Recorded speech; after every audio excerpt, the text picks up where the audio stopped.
அனைவருக்கும் வணக்கம். இந்த வீடியோவில் நம்ம என்ன பார்க்க போகிறோம் அப்படின்னு பார்த்தீங்கன்னா, டிஎன்பிஎஸ்சி ஓல்டு கொஸ்டின் தான் பார்க்க போகிறோம். எந்த பகுதியில் இருந்து அப்படின்னு பார்த்தீங்கன்னா, பொது தமிழில் ஒரு பொருள் தரும் பல சொற்கள் அப்படிங்கக்கூடிய பகுதியிலிருந்து டிஎன்பிஎஸ்சியில் எப்படிலாம் வினாக்கள் கேட்டிருக்கிறாங்க அப்படிங்கிறத பார்க்க போகிறோம். ஓகேவா? இந்த பகுதியை பொறுத்தளவில் இதில் வந்து பார்த்திங்கன்னா நிறையா ரிப்பீட்டடான கொஸ்டினை தான் திரும்ப கேட்டிருக்கிறாங்க. இந்த வீடியோவில் பார்த்தீங்கன்னா நம்ம எந்த ஒரு கொஸ்டினுமே ஒமிட் பண்ணலை. எப்படி கேட்டிருக்கிறாங்களோ அப்படியே கொடுத்துருக்குறோம். ஏன் அப்படின்னு பார்த்தீங்கன்னா, அப்போ தான் உங்களுக்கு அந்த ஓல்டு கொஸ்டினோட, அதாவது ஓல்டு கொஸ்டின் படிக்கிறதோட வேல்யூ தெரியும், அதோட இம்பார்ட்டன்ஸ் தெரியும். அப்படிங்கிறதுக்காக அப்படி ரிப்பீட்டடான கொஸ்டினுமே நம்ம இங்கே கொடுத்துருக்குறோம். ஓகேவா? வீடியோ ஃபுல்லாக பாருங்கள். எத்தனை கொஸ்டின் ரிப்பீட்டட் ஆகுது, அது மட்டும் இல்லாமல் பர்டிகுலராக ஒரே பாடத்துலேருந்து எத்தனை வினாக்கள் வந்திருக்கு அப்படிங்கிறது உங்களுக்கு தெரியும். ஓகேவா? வினாக்கள் பார்க்குறதுக்கு முன்னால் சிலபஸில் இது எப்படி கவர் ஆகிருக்கு அப்படிங்கிறத ஒன் டைம் நம்ம செக் பண்ணிடலாம். ஸ்க்ரீனில் நீங்கள் பார்த்துக்கிட்டு இருக்கிறது குரூப் 4 நியூ சிலபஸ்ஸு. இதில் பார்த்தீங்கன்னா சொல்லகராதி 2 2 நம்ம ஆல்ரெடி நிறையா வீடியோ பண்ணியிருக்கிறோம். இதற்கு முன்னால் பார்த்தீங்கன்னா இருபொருள் குறிக்கும் சொற்கள் அப்படிங்கிற மாதிரி கொடுத்துருந்தோம். இங்கே பார்த்தீங்கன்னா ஒரு பொருள் தரும் பல சொற்கள் அப்படிங்கக்கூடிய பகுதியிலேருந்து வினாக்கள் பார்க்க போகிறோம். ஓகேவா? வாங்க வினாக்கள் பார்க்கலாம். முதல் வினா, ஒரு பொருள் தரும் பல சொற்கள். மாதங்கம், வாரணம், களிறு என்ற சொற்கள் தரும் ஒரே பொருள் தேர்க அப்படின்னு கேட்டிருக்கிறாங்க. ஸோ இதற்கான ஒரே பொருள் பார்த்தீங்கன்னா யானை. ஓகேவா? யானை அப்படிங்கக்கூடிய சொல்லுக்கு வழங்கக்கூடிய மறுபெயர்கள் தான் மாதங்கம், வாரணம், களிறு. ஓகேவா? போன வீடியோவில் நம்ம பெண் யானைக்கு வழங்கக்கூடிய பெயர் பற்றி பேசியிருந்தோம். உங்களுக்கு அது ஞாபகம் இருந்ததுன்னா பெண் யானையை எந்த சொல் சொல்லி நம்ம குறிப்பிடுவோம் அப்படிங்கிறத மறக்காமல் கமெண்ட் பண்ணிடுங்க. அடுத்த வினா, ஒரு பொருள் தரும் பல சொற்கள் எழுதுக. இதழ். ஓகேவா? இதழுக்கான பல பொருட்கள் அப்படின்னு பார்த்தீங்கன்னா நாளிதழ், உதடு, இதெல்லாமே ஒரே பொருளை குறிக்கக்கூடிய பல சொற்கள். ஓகேவா? இதழ், நாளிதழ், உதடு இதெல்லாமே ஒரே பொருளை குறிக்கக்கூடிய பல சொற்கள். அடுத்த வினா, ஒரு பொருள் தரும் பல சொற்கள். குளிர்ச்சி, சாந்தம், மென்மை ஆகிய சொற்கள் எதனை குறிக்கும் அப்படின்னு கேட்டிருக்கிறாங்க. தன்மை. ஓகே, இங்கே கொடுத்துருக்கக்கூடிய தன்மை எத்தனை சொல்லி இன்னு அப்படிங்கிறத மறக்காமல் பார்த்துக்கணும். ஏன்னு பார்த்தீங்கன்னா ரெண்டுமே ப்ரொனவுன்சியேஷன் பண்ணும்போது தன்மை ஒரே மாதிரி தான் இருக்கும். இங்கே பார்த்தீங்கன்னா 3 சொல்லி இன். ஓகேவா? 3 சொல்லி இன்னு தான் குளிர்ச்சி, சாந்தம், மென்மை அப்படிங்கக்கூடிய பொருளை தரும். அடுத்த வினா, ஒரு பொருள் தரும் பல சொற்கள். அருள், பரிவு, கருணை ஆகிய சொற்கள் எதனை குறிக்கும் அப்படின்னு கேட்டிருக்கிறாங்க. இரக்கத்தை குறிக்கக்கூடிய சொற்கள் தான் இதெல்லாம். ஓகேவா? அருள், பரிவு, கருணை எல்லாமே இரக்கத்தை குறிக்கக்கூடிய சொற்கள். அடுத்த வினா, ஒரு பொருள் தரும் பல சொற்கள். ஆதவன், பகலவன், ஞாயிறு ஆகிய சொற்கள் எதனை குறிக்கும் அப்படின்னு கேட்டிருக்கிறாங்க. கதிரவன், அதாவது சூரியனை குறிக்கக்கூடிய மற்ற சொற்கள் தான் ஆதவன், பகலவன், ஞாயிறு இதெல்லாமே. அடுத்த வினா, ஒரு பொருள் தரும் பல சொற்கள். வாயு, தென்றல், வளி, புயல், சூறாவளி என பல்வேறு பெயர்களில் குறிப்பிடப்படுவது எது அப்படிங்கிற மாதிரி கேட்டிருக்கிறாங்க. ஸோ இதற்கான ஆன்சர் பார்த்தீங்கன்னா காற்று. ஓகேவா? காற்றை வாயுன்னு சொல்லுவோம், தென்றல்னு சொல்லுவோம், வலின்னு சொல்லுவோம், புயல்னு சொல்லுவோம், சூறாவளி. ஓகேவா? அது வீசக்கூடிய தன்மையை பொறுத்து வேறு பெயர்களில் நம்ம குறிப்பிடுவோம். ஓகே, மெதுவாக வீசியிருந்தால் தென்றல்னு சொல்லுவோம், அதே பயங்கரமாக வீசிச்சின்னு வச்சுக்கோங்க காற்று புயல்னு சொல்லுவோம், சூறாவளின்னு சொல்லுவோம். ஓகேவா? அடுத்த வினா, ஒரு பொருள் தரும் பல சொற்கள். வெறுப்பு, சிலம்பு, பொறுப்பு, குன்று ஆகிய சொற்கள் எதனை குறிக்கும் அப்படின்னு கேட்டிருக்கிறாங்க.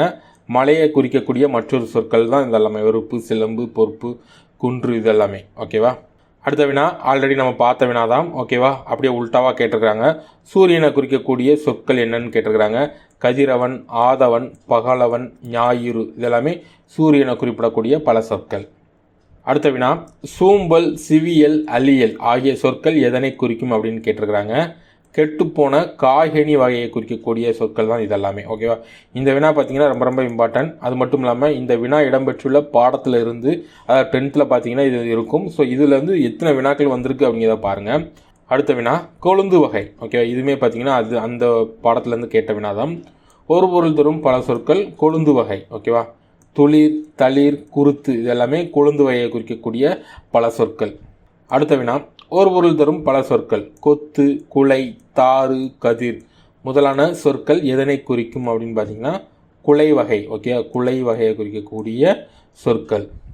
அடுத்த வினா, ஒரு பொருள் தரும் பல சொற்கள். நிலவு. ஓகேவா? நிலவை குறிப்பிடக்கூடிய பல சொற்கள் பார்த்தீங்கன்னா திங்கள், சந்திரன், அது மட்டும் இல்லாமல் மதி இதெல்லாமே எதை குறிக்கக்கூடிய சொற்கள் அப்படின்னு பார்த்தீங்கன்னா நிலவை குறிக்கக்கூடிய சொற்கள்.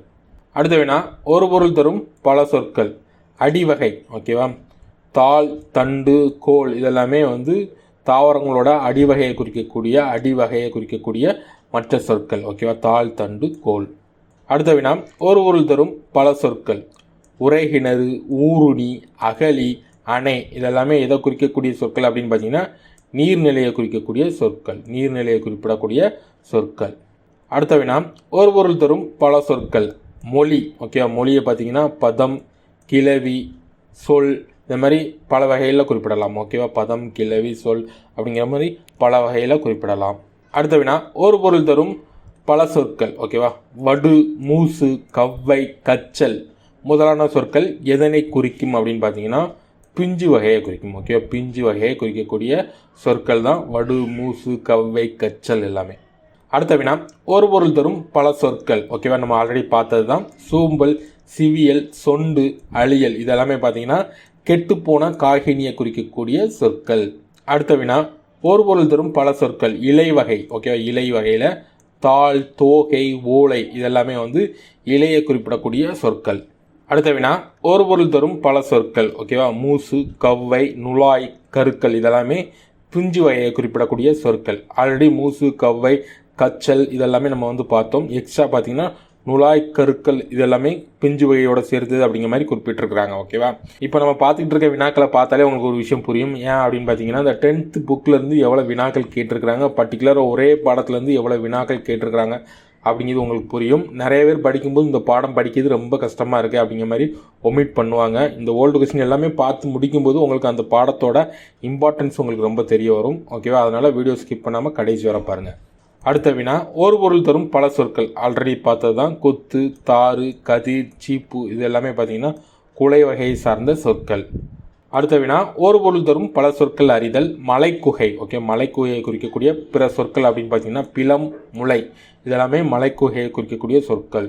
அடுத்த வினா, ஒரு பொருள் தரும் பல சொற்கள். முகில். முகில்னா மேகம். ஓகே, அதற்கு வழங்கக்கூடிய மற்ற சொற்கள் அப்படின்னு பார்த்தீங்கன்னா கார், கொண்டல், மேகம் எல்லாமே பார்த்தீங்கன்னா மேகத்தை குறிக்கக்கூடிய, அதாவது முகிலை குறிக்கக்கூடிய பல சொற்கள்.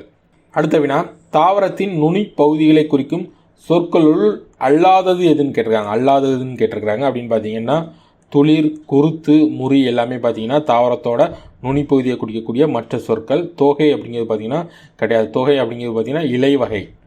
அடுத்த வினா, ஒரு பொருள் தரும் பல சொற்கள். நாவாய், வங்கம், தோணி, களம் ஆகிய சொற்கள் எதனை குறிக்கும் அப்படின்னு கேட்டிருக்கிறாங்க. இது எல்லாமே பார்த்தீங்கன்னா கடற்கலன்கள், அதாவது கப்பல், அது மட்டும் இல்லாமல் கடலில் செல்லக்கூடிய வாகனங்கள் குறித்து குறிப்பிடக்கூடிய சொற்கள் தான் இது எல்லாமே. அடுத்த வினா, ஒரு பொருள் தரும் இரு சொற்கள். ஓகேவா, இரு சொற்கள்லேயே இந்த வினா பார்த்துட்டோம். ஓகே, இதில் எப்படியோ மிஸ் ஆகி வந்துருச்சு. வெய்யோன். வெய்யோன்னா பகலவன், சூரியன். ஓகேவா, ஆல்ரெடி நம்ம பார்த்த மாதிரி சூரியனை குறிக்கக்கூடிய மற்ற சொற்கள் அப்படிங்கும்போது ஆதவன், பகலவன் அதெல்லாமே பார்த்தோம் பார்த்தீங்களா, அதே மாதிரி வெய்யோன். அடுத்த வினா, துளிர், முறி, குருத்து, கொழுந்தாடை ஆகிய சொற்கள் தாவரத்தின் எப்பகுதியை குறிக்கும். நம்ம ஆல்ரெடி பார்த்தாச்சு. இதெல்லாமே தாவரத்தோட நுனி பகுதியை குறிக்கக்கூடிய சொற்கள். அடுத்த வினா, ஒரு பொருள் தரும் பல சொற்கள். உலகம். ஓகே, பூமிக்கு வழங்கக்கூடிய மற்ற சொற்கள் அப்படின்னு பார்த்தீங்கன்னா தரணி, பார் இதெல்லாமே பூமிக்கு வழங்கக்கூடிய பல சொற்கள். அடுத்த வினா, ஒரு பொருள் தரும் பல சொற்களை கண்டறி. சொல். ஓகேவா, சொல் அப்படிங்கக்கூடிய சொல்லுக்கு வழங்கக்கூடிய மற்ற சொற்கள் அப்படின்னு பார்த்தீங்கன்னா சொல்ல பதம், கிளவி, மொழி இதேமாரி பல சொற்களில் அழைப்பாங்க. அடுத்த வினா, ஒரு பொருள் தரும் பல சொற்கள். கடி. ஓகே, கடி அப்படிங்கக்கூடிய சொல்லுக்கு வழங்கக்கூடிய மற்ற சொற்கள் அப்படின்னு பார்த்தீங்கன்னா காவல், விரைவாக அது எல்லாமே ஒரு பொருள் தரும் பல சொற்கள். அடுத்த வினா, ஒரு பொருள் தரும் பல சொற்கள். பார். ஓகேவா, பார்னா உலகம், மேதினி. ஓகேவா, இதெல்லாமே உலகத்துக்கு குறிக்கக்கூடிய, அதாவது பூமிக்கு கொடுக்கக்கூடிய மற்ற சொற்கள். அடுத்த வினா, ஒரு பொருள் தரும் பல சொற்கள். சொல்லுதல். சொல்லுதல்னா செப்புதல், கூறல் இதெல்லாமே சொல்லுதல் அப்படிங்கக்கூடிய மீனிங் தரக்கூடிய பல சொற்கள். அடுத்த வினா, ஒரு பொருள் தரும் பல சொற்கள். அரசன். ஓகே, அரசனை குறிக்கக்கூடிய மற்ற சொற்கள் அப்படின்னு பார்த்தீங்கன்னா கோ, தலைவன் இதெல்லாமே அரசனை குறிப்பிடக்கூடிய மற்ற சொற்கள். அடுத்த வினா, ஒரு சொல் தரும் பல பொருட்கள் கண்டறி. மானா பார்த்தீங்கன்னா மரம், விலங்கு, அழகு இதேமாரி நிறையா பொருள் இருக்குது. நம்ம ஆல்ரெடி ஓரெழுத்து ஒரு மொழியில் மாவை குறிப்பிடக்கூடிய எழுத்துக்கள் பற்றி பேசியிருப்போம். நம்ம ஒரு நோட்ஸ் கொடுத்துருப்போம் பார்த்தீங்கன்னா, அதில் போய் பார்த்தீங்கன்னா மா அப்படிங்கிறதுல பார்த்தீங்கன்னா நிறையா சொற்கள் அந்த ஓரெழுத்து பார்த்தீங்கன்னா நிறையா சொற்களை குறிப்பிடும். அடுத்த வினா, ஒரு பொருள் தரும் பல சொற்களை எழுதுக. மலை. மலைக்கு வழங்கக்கூடிய மற்ற சொற்கள் அப்படின்னு பார்த்தீங்கன்னா வெறுப்பு, சிலம்பு. ஓகே, வெறுப்பு, சிலம்பு. அடுத்த வினா, ஒரு பொருள் தரும் பல சொற்கள்னு கொடுத்துட்டு சரியான இணையை தேர்ந்தெடுத்து சொல்லியிருக்காங்க. அதாவது இங்கே கொடுத்துருக்கக்கூடிய இணையில் பார்த்தீங்கன்னா ஏதோ ஒரு இணை தான் பார்த்தீங்கன்னா ஒரே பொருளை குறிப்பிடும். ஓகேவா, இங்கே நாவாய், வங்கம் இது எல்லாமே பார்த்தீங்கன்னா கடற்கலன், அதாவது கடலில் செல்லக்கூடிய வாகனம் குறிப்பிடக்கூடிய சொற்கள். ஓகேவா, ஆளி, சுழி இல்லைன்னா சம்மந்தமே இல்லாமல் கொடுத்துருக்காங்க. கப்பல், பெருந்தா சம்மந்தமே இல்லாமல் கொடுத்துருக்காங்க. அலி, ஆளிங்கிறது பார்த்தீங்கன்னா சம்பந்தமே இல்லாமல் கொடுத்துருக்குறாங்க. அடுத்த வினா, ஆழி, முன்னீர், பௌவம் ஆகிய சொற்கள் கீழ்கண்டவற்றில் எதை குறிக்கிறது அப்படின்னு கேட்டிருக்கிறாங்க. அப்படின்னு பார்த்தீங்கன்னா கடல். ஓகே, கடலை குறிக்கக்கூடிய மற்ற சொற்கள் தான் பார்த்தீங்கன்னா ஆழி, முன்னீர், பௌவம் இதெல்லாமே. அடுத்த வினா, ஒரு பொருள் தரும் பல சொற்கள். நெருப்பு. ஓகே, நெருப்பை குறிக்கக்கூடிய மற்ற சொற்கள் பார்த்தீங்கன்னா அனல், கனல். அது மட்டும் இல்லாமல் தீயும் இதை தான் சொல்லும். ஓகே, தீயினாலும் நெருப்புனாலும் ஒன்று தான், தணல்னாலும் நெருப்புனாலும் ஒன்று தான். ஓகேவா? அப்படின்னு பார்த்தீங்கன்னா சரியான பேர் அப்படின்னு பார்த்தீங்கன்னா இது மட்டும்தான். மற்றதில் பார்த்தீங்கன்னா ஒவ்வொன்றும் தப்பு தப்பாக இருக்குது. ஓகேவா? அடுத்த வினா, ஒரு பொருள் தரும் பல சொற்கள். ஈ என்பதன் தவறான பொருளை தேர்ந்தெடு. ஓகேவா? தவறான பொருள் கேட்டிருக்கிறாங்க. ஓகே, இங்கே கொடுத்துருக்கிறதுல பார்த்தீங்கன்னா அணிகலன் இங்கே தவறு, மற்றது எல்லாமே ஈயை குறிக்கக்கூடிய சொற்கள். அடுத்த வினா, ஒரு பொருள் தரும் பல சொற்கள். ஆல்ரெடி பார்த்ததான் வடு, மூசு, குறும்பை, கச்சல் இதெல்லாமே பார்த்தீங்கன்னா பிஞ்சு வகையை குறிக்கக்கூடிய சொற்கள். அடுத்த வினா, ஒரு பொருள் தரும் பல சொற்கள். வயல். ஓகே, வயல் அப்படிங்கிற பொருளை தரக்கூடிய பல சொற்கள்னு பார்த்தீங்கன்னா பலனம், செய், அது மட்டும் இல்லாமல் கழனி இதெல்லாமே வயலை குறிப்பிடக்கூடிய பல சொற்கள். அடுத்த வினா, மலை என்னும் பொருள் தரும் சொற்களை தேர்க. ஓகேவா? மலைக்கு ஆல்ரெடி பொறுப்பு, வெறுப்பு அப்படிங்கிறதுக்கான பார்த்தாச்சு. இங்கே எக்ஸ்ட்ரா ஒரு சொல் கொடுத்துருக்குறாங்க, அசலம். ஓகேவா? அசலம். அடுத்த வினா, ஒரு பொருள் தரும் பல சொற்கள். பிள்ளை, குட்டி, மடலி, வடலி, கன்று ஆகிய சொற்கள் எதனை குறிக்கும் அப்படின்னு பார்த்தீங்கன்னா இளம் பயிர் வகையை குறிக்கக்கூடிய மற்ற சொற்கள் தான் இந்த பிள்ளை. தென்னம்பிள்ளை, ஓகேவா, பனவடலி அப்படிங்கிறது எல்லாமே பார்த்தீங்கன்னா இளம் பயிர் வகையை குறிக்கக்கூடிய சொற்கள். அடுத்த வினா, ஒரு பொருள் தரும் பல சொற்கள். போது, அலர், வி, செம்மல் ஆகிய சொற்கள் எதனை குறிக்கும் அப்படின்னு கேட்டிருக்கிறாங்க. இதெல்லாமே பார்த்தீங்கன்னா பூவின் நிலையை குறிக்கக்கூடிய சொற்கள். ஓகேவா? பூவை பொறுத்தளவு மொத்தம் 7 நிலைகள் இருக்குது. இங்கே பார்த்தீங்கன்னா 4 நிலைகள் கொடுத்துருக்குறாங்க. மற்ற 3 நிலைகள் என்ன அப்படிங்கிறத மறக்காமல் கமெண்ட் பண்ணிடுங்க. அடுத்த வினா, ஒரு பொருள் தரும் பல சொற்கள். திங்கள். திங்கள்னா மாதம், கிழமை, சந்திரன், நிலவு எல்லாமே திங்கள் அப்படிங்கக்கூடிய பொருளை தரக்கூடிய பல சொற்கள். அடுத்த வினா, ஒரு பொருள் தரும் பல சொற்கள். எழினி, கிளி, படாம், திரைச்சீலை என்னும் சொற்கள் எதனை குறிக்கும் அப்படின்னு கேட்டிருக்கிறாங்க. ஓவியம் வரையப்படும் துணியை குறிக்கக்கூடிய மற்ற சொற்கள் தான் எழினி, களி, படாம், திரைச்சீலை அப்படிங்கிறது எல்லாமே. அடுத்த வினா, ஒரு பொருள் தரும் பல சொற்கள். அதே தான் போது, அலர், வி, செம்மல் ஆகிய சொற்கள் எதனை குறிக்க அப்படின்னு கேட்டிருக்கிறாங்க. பூவோட நிலைகளை பற்றி குறிக்கக்கூடிய சொற்கள் தான் இதெல்லாமே. கடைசி வினா, ஒரு பொருள் தரும் பல சொற்கள். கூலம், கால், முத்து, முதிரை ஓகேவா ஆகிய சொற்கள் எதனை உணர்த்துகின்றன அப்படின்னு கேட்டிருக்கிறாங்க. மணி வகை. ஓகேவா? அவ்வளோதாங்க. இந்த ஒரு பொருள் தரும் பல சொற்கள் அப்படிங்கக்கூடிய டாப்பிக்லேருந்து டைரெக்டாக கேட்கப்பட்ட வினாக்கள். ஓகேவா? இதில் பார்த்தீங்கன்னா பர்டிகுலராக 10th இருந்து, அதாவது 10th அந்த பாடத்தில் இருந்து மட்டுமே எத்தனை வினாக்கள் கேட்டிருக்காங்க அப்படிங்கிறது உங்களுக்கு தெரியும். அது மட்டும் இல்லாமல் கேட்ட வினாவே எப்படி திரும்ப திரும்ப கேட்டிருக்கிறாங்க அப்படிங்கிறத இந்த வீடியோ ஃபுல்லாக பார்க்கும்போது உங்களுக்கு தெரிய வந்திருக்கும். ஓகேவா? அதனால தான் திரும்ப திரும்ப சொல்கிறது ஓல்டு கொஸ்டின் அப்படிங்கிறது பார்த்தீங்கன்னா ரொம்ப ரொம்ப இம்பார்ட்டன்ட். ஓகேவா? நிறைய பேர் வந்து பிடிஎஃப் கேட்குறீங்க. ஓகேவா? பிடிஎஃப் கேட்குறீங்க, நாங்கள் பிடிஎஃப் கொடுப்போம். ஓகே, அதற்கு கொஞ்சம் டைம் ஆகும். என்ன அப்படின்னு பார்த்தீங்கன்னா அட்லீஸ்ட் ஒரு வீடியோ பார்த்தீங்கன்னா ஒரு 5000 இல்லை ஒரு 10,000 வியூஸ் போனதுக்கப்புறமா கண்டிப்பாக அதற்கான பிடிஎஃப் லிங்க் பார்த்தீங்கன்னா கீழே இருக்கும், போய் டவுன்லோட் பண்ணிக்கோங்க. சில வீடியோக்கு பார்த்தீங்கன்னா ஆல்ரெடி எங்கள் வெப்சைட்டில் பேஜ் இருக்கும், அதனால் இன்ஸ்டண்ட்டாகவே நாங்கள் பார்த்தீங்கன்னா அதற்கான பிடிஎஃப் லிங்க் கீழே கொடுத்துருப்போம். ஓகே, அப்படி போஸ்ட் இல்லாத டாப்பிக்கு பார்த்தீங்கன்னா உங்களுக்கு வந்து பிடிஎஃப் வர கொஞ்சம் டிலே ஆகும். அதாவது மினிமமாக ஒரு வீடியோ பார்த்தீங்கன்னா ஒரு 5000 இல்லை ஒரு 10,000 போனதுக்கப்புறமா நாங்கள் தர்றோம். ஓகேவா? அப்போ தான் எங்களுக்கு இந்த வீடியோ மேக் பண்ணுறதுலே ஒரு பெனிஃபிட்டு. உங்களுக்கு இன்ஸ்டண்ட்டாக வேணும் அப்படின்னு நினச்சிங்கன்னா நீங்கள் பே பண்ணி வாங்கிக்கலாம். ஓகேவா? பே பண்ணி வாங்கிக்கலாம். ஓகே, மீண்டும் ஒரு வீடியோவில் சந்திக்கிறேன். நன்றி, வணக்கம்.